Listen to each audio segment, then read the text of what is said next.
Gente, nós prometemos aqui e agora vamos soltar a entrevista de Antônio Carlos Zago, técnico do Coritiba, que lamentavelmente detonou o elenco, a direção, disse que o time vai cair rapidinho. Não deu para entender, olha só. Vai ser o mesmo, porque são profissionais e estão errando, entendeu? Então, já falei na cara, falo todo dia e estou falando aqui agora, porque chega só da gente ter culpa naquilo que a gente faz.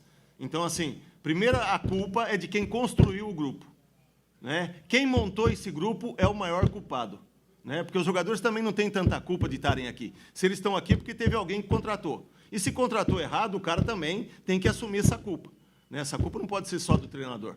Não existe, né, só o treinador sempre, em tudo quanto é lugar, né, acaba sempre pagando o pato. Na terceira rodada contra o Bahia, depois no vestiário, eu falei, se continuar assim, vai cair para a segunda divisão. E falei com todos os diretores que estavam lá, na frente de todos eles.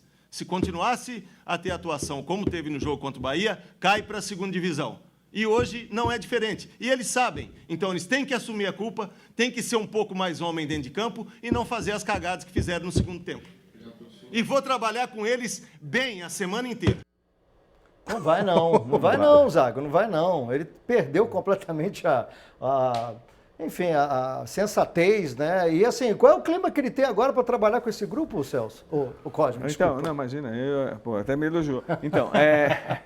Então, deixando claro, eu trabalhei com o Antônio Carlos como jogador no São Paulo, no Palmeiras, ele como diretor no Corinthians. Ele foi um grande diretor do Corinthians que eu tive a oportunidade de perguntar para ele, eu tive a informação, o Ronaldo vem jogar no Corinthians? Ele olhou para a minha cara, no fundo dos olhos, não vem.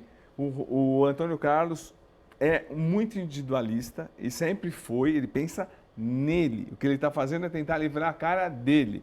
Ele já está trabalhando no lucro, porque ele assumiu o Vasco da Gama, não assumiu por conta do episódio, infelizmente, racismo que ele protagonizou quando era jogador. Ou seja, o Antônio Carlos é uma figura também muito complicada. Ele pensa nele. Ele estava na Bolívia trabalhando num time que é bancado pelo City. Enfim, ele achou que fosse chegar no Coritiba, ia se impor como treinador e abrir o cenário para ele. Tá aí. Esse é o comandante, esse é um péssimo comandante. Tudo isso que ele tem que falar no vestiário. Ele está fazendo para livrar a cara dele. E Celso, quando ele chega e fala assim, porque teve mais coisa da coletiva, ele fala assim, porque o técnico não entra em campo e não faz gol, o técnico não perde lance e tal. Então, assim, ele joga toda a culpa para cima do elenco dele, dos jogadores dele. Assim, eu acho que ele está fazendo tudo errado, na verdade. Sim, e aí ele erra também a partir do momento que ele escolhe o Curitiba. Por que ele não pesquisou, então? Quais são os jogadores do elenco do Curitiba? Quem são esses caras? Ele sabia quem era o elenco? Sabia qual era o elenco que ele estava comandando? Então ele vai lá assim, errado está a diretoria que contratou esses jogadores, estão errados os jogadores, e está errado ele que na hora de fazer uma escolha profissional, não viu quem ele estava escolhendo. Você viu a relação dos jogadores do Curitiba antes de assumir o time? Você viu o elenco? Clube, né? Você viu qual era a campanha, qual é a coisa, ou só assinou o contrato?